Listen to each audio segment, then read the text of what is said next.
Well, I have to say, Daggerspell does some very bold things and has some things I definitely could have done without, but also just is really for the overall premise has me very intrigued. So we're gonna talk a little bit more about it.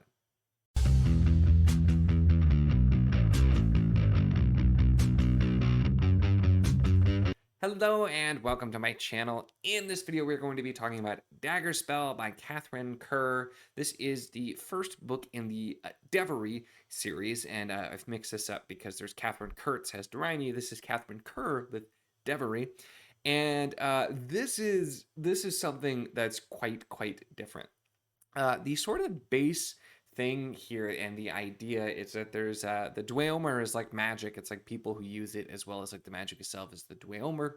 But in this world, reincarnation is very much a thing where people will end up being like reborn, and it can happen in actually a relatively short time span. And they don't specifically remember this by any means, but can kind of have some of those traits. And when a sorcerer named Nevin makes a solemn vow to the gods, basically, that he will never rest until he rights a wrong, he ends up essentially then living hundreds of years and trying to right the wrongs that happened as he sees the other people, and he can see who people were in their past lives, basically, but otherwise nobody else can know. And that's sort of the setup here with it. It's that's all within like just the blurb for the record, so no spoilers there. But the way the story is told is interesting, and there's a little bit of a bar to entry here because I felt like I was really struggling to know what was going on or to follow because of the nature of the story. We do jump around in different time periods a fair bit over time, where we start actually sort of like our what I'm going to call present day. We start present day, but then we jump back, a couple hundred years in the past, and then we jump around a little bit, and we have multiple storylines, uh, all that are overall connected, but not completely connected, and not in any sort of linear fashion. And then the idea that people are reborn is there, and you're kind of told that right away. And the prologue makes it clear that people are reborn as well. But figuring out who they are is sometimes really obvious and sometimes not.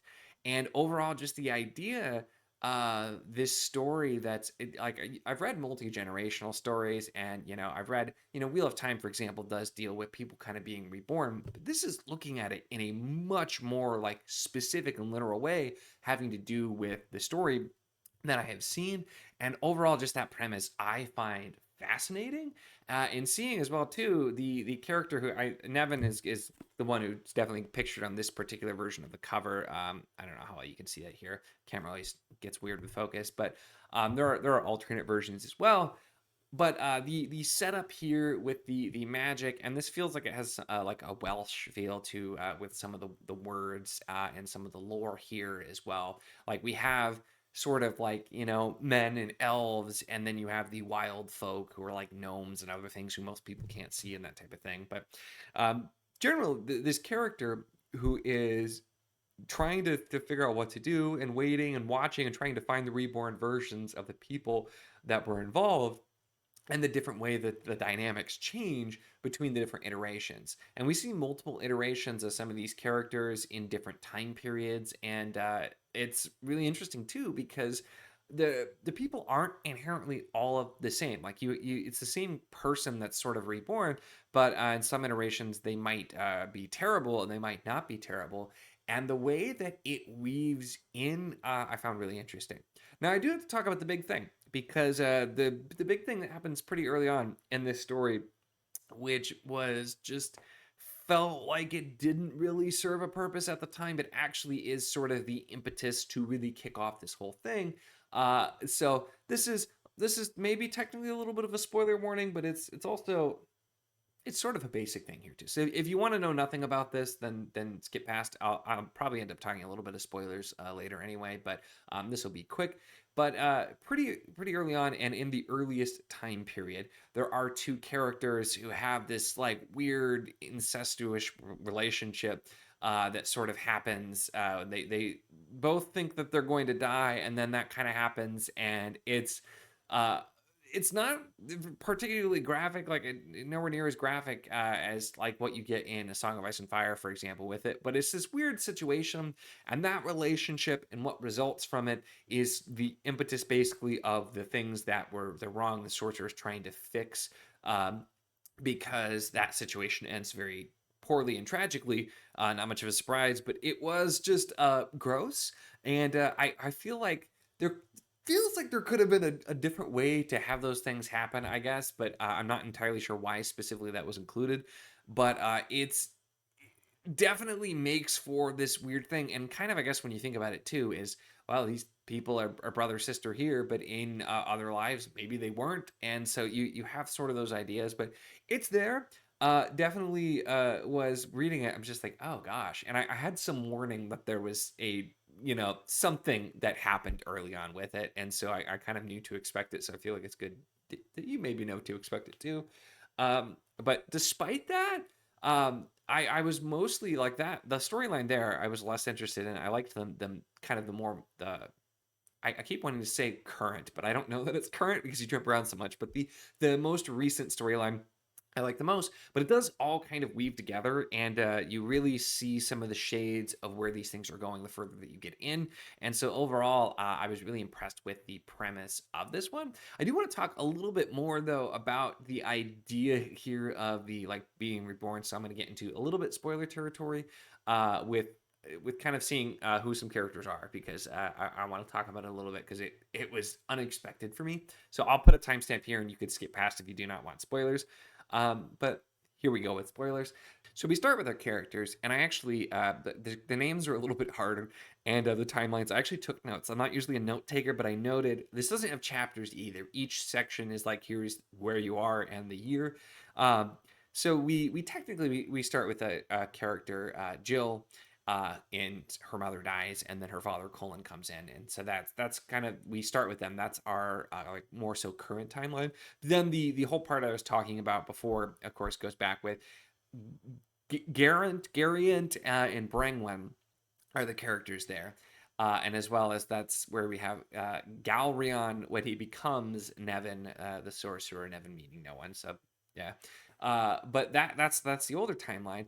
But the crazy thing is, see, you see after that, there's a later one where you see a time period that's like, I don't know, 50-ish years after that, and you see both of those people already reborn. It's like it's been 50-ish years, and you see both those people reborn.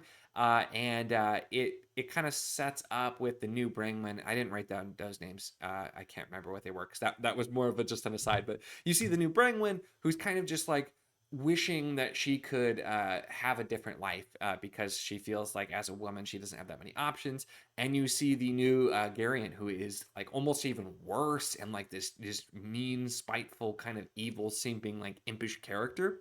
And so you see that.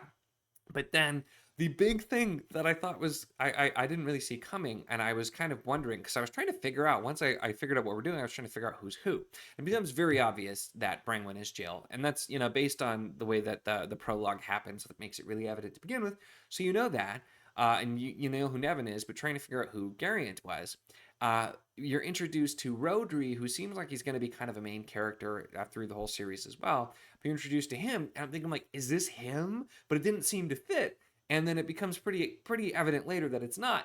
But I wasn't expecting it to be Cullen, who is Jill's father. So it's not only you have this whole weird relationship dynamic before, with them being siblings, and then later they're completely unrelated, but then father and daughter, and it makes it super complicated. And again, it's weird, but it shows then Colin, who is like, has his issues. Like, he does not seem like he really knows how to raise a child, and he's a little bit too quick to go to, physical violence to solve all of his problems. But he's presented as somewhat sympathetic. He made mistakes in his past, and that's why he has to be a mercenary, and he really cares for his daughter, but also is like super protective of her and doesn't want her going off with anybody. And it kind of like, does he still have some of those weird toxic feelings from before? Although he seems like he's trying to be better here, and obviously he doesn't know about the past thing. So it's this super weird, tangled thing, and it's messed up. But also, I'm fascinated to see how we're going to continue to explore these things. So it's just yeah, this is, I've never seen a book do what this book does in the way of having these different actual versions of characters. And I'm assuming that this is going to continue. This is a pretty long series. I think it's broken up into parts, but it's a pretty long series. I think at least some of the characters are either around or referenced in, kind of throughout. So I'm so curious to see, because the other thing I haven't even mentioned is you have the longest chapter, which happens after some time has passed in sort of the newest timeline. The longest like chunk is almost its own fantasy novel altogether, where we see this whole plot line with another character who is like the controversial heir, and there's a battle, and there's power struggles, and there's magic, and there's all this really cool action and good stuff that happens. I really liked that on its own, but then it's just these broader things happening. So I am so curious to see where this goes. This is definitely, like I said, I can see if you're turned off by the big thing that happens and that kind of stuff. But I was really intrigued by the bigger picture here, and I've just never seen an author do quite what Katherine Kerr is doing here. So I am very curious to find out more. Overall, I think, though, those are my thoughts on Daggerspell. So let me know if you've read this or read more, and your thoughts on kind of as the series progresses. Would love to hear from you in the comments. Let me know. Make sure to give the video a like if you enjoyed it. Check the links in the description, as always, for the Patreon if you want to support what I do, as well as the Wizardly Enclave Discord if you want to chat books, whether this book, other books, really anything at all. It's a lot of fun. We'd love to have you. And of course, if you enjoy my content, make sure to subscribe.